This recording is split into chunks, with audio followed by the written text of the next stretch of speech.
and they're getting their business plans together, technology together, getting approvals and testing, and they're going to be emerging. In fact, you got a very successful group downtown Detroit. We certainly have, Howard. Welcome to the show, by the way. Okay? It's great to be back with you, and it's great to be here at the Ex-Im Bank conference. In many ways, I think Detroit has an advantage. Others may not see it, but we are within 5 minutes of an export market, which, of course, as you know, is Canada. So it's relatively easy for small or big companies to export from Detroit. And what we're doing in Detroit and what we're doing at Tech Town, I think you'll be interested in, is trying to drive the economy in a new direction. Obviously, the auto industry is going to come back and be strong for the foreseeable future, but it's never going to re-employ the number of jobs that existed. And I think there's a real recognition of that. So what we're doing at Tech Town is setting up a series of programs to encourage people out of the auto industry or out of related industries to follow their dreams, set up new companies, either on their own or in partnership, and to develop them. Everything from alternative energy, information technology, education services, biotechnology, retail services, the whole gamut, if you will.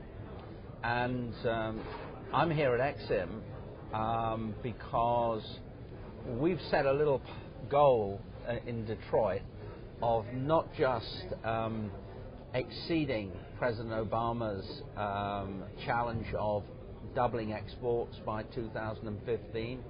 We've said our group is going to increase that by a further 100%. That's our goal. That's great. So we want to lead.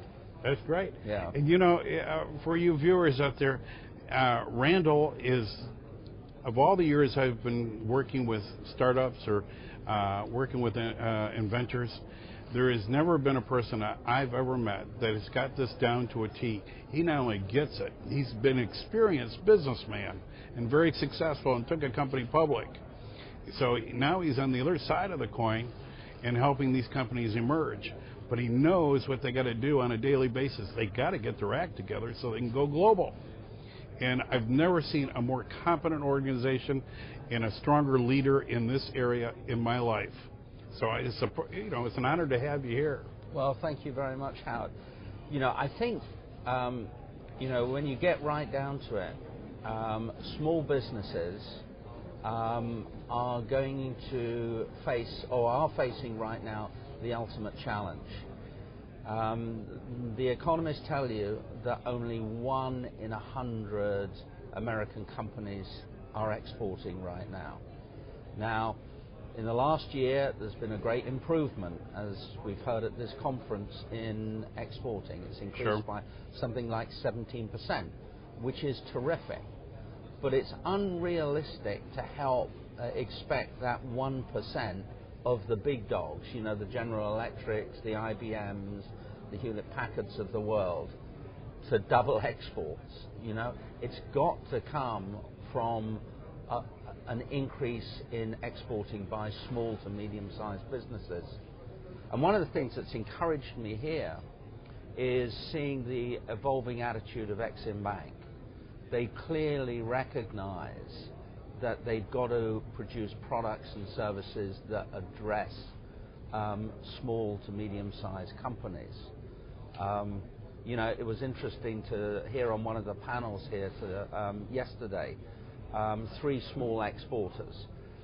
And they each had different problems that prevented them from doing overseas deals.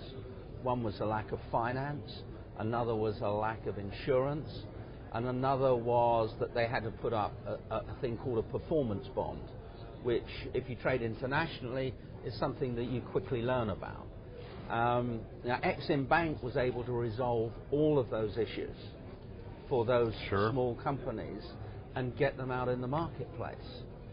And what I think is going to be crucial, my takeaway from this conference, is that we've got to embed information about Exim Bank in every community across the country. You know, I think there's a challenge to alter our education system. I mean, I would love to see both at community colleges, and I'm going to be talking to our local ones back in Detroit, Macomb, Wayne County, Oakland, and so on, about exporting 101 courses, as well as at the university. I think MBA classes have got to change.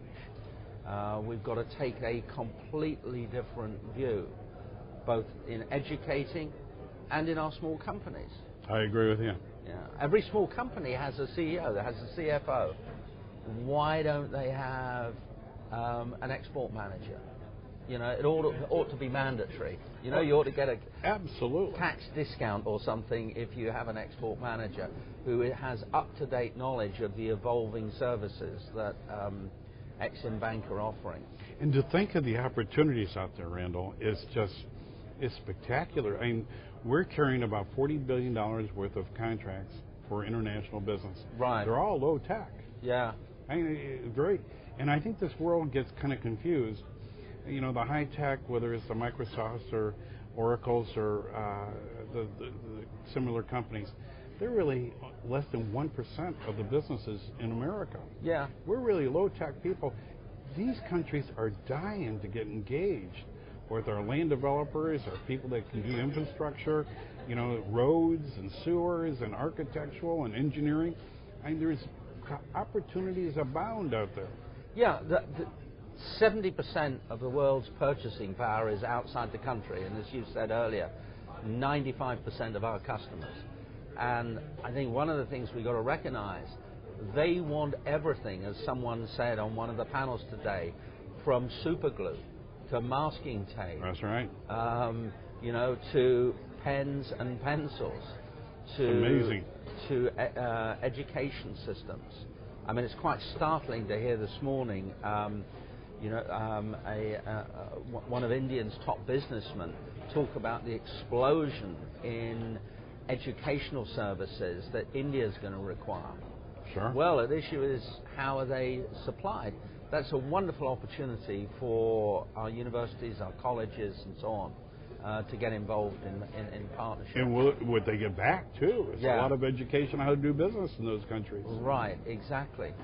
And then there's another big area, and I think this is phenomenal, and that is in both China and India, their plans to build hospitals. Now, you know, whatever you think of the healthcare system in the United States, it is, you know, the gold standard in many, many areas. Sure. Including, for example, you know, the way in which records are being digitized, so that it's becoming increasingly paperless. But not just that, you know, the provision of diagnostics, equipment of one sort or another. So we have wonderful opportunities to sell into India and China. No doubt about it. Yeah. And it's such a great tool. Not only equipment, but our doctors are over there, our nursing's over there, our buildings that they want us to help build. Right. But it is a fact, you know, medical tourism is a big thing for those countries. And my God, you can bring down your health costs if you wanted to go down that path, and dramatically. But my gosh, they need our assistance over there to no end for them to grow. They do, and not just in high technology. I think this is a really important point. We tend to think that the only thing we can sell is high technology. That's not true. No, absolutely. I mean, at its basics, you know, the biggest single challenge facing this world as we go forward is feeding people. Mm-hmm. You know, the population is exploding at a hell of a rate. It is crucial to develop agricultural production, and not just agribusiness, you know, on a massive scale. Right. There is a lot of, there's some compelling reasons for sustainable agriculture, you know, helping small farmers throughout Africa and many other parts of the world. Yep. get a stake in the economic pie. And It's huge. it is, and it's also politically stabilizing when you think about it. And you know agriculture better than anybody I know. Well, I had 16 years running a company called Farm Key, which was 100% export. We did nothing, not a dollar's worth of business in the home market. And what we did was go to third world countries and sell them appropriate technology. So I'll give you an example of a project. In an African country, which I won't name at the moment, but we built 2,000 small farms, helped to do that. And each qualified farmer was given, a dozen fruit trees, 3 cows, a small milking machine, and had access to central advice, fertilizer, seeds, and from a central demonstration farm. Sure. And that achieved 2 things. One, it helped to feed the population. But 2, it gave everyone in that region a stake in their future and the future of that country, which is, when you think about it, politically stabilizing. No doubt about it. I think it's wonderful. And by the way, just the other day, I was downtown Detroit, and I was driving right by the river, and I see a guy out there swimming across the river with a big box attached, and it was Randall. He was doing international.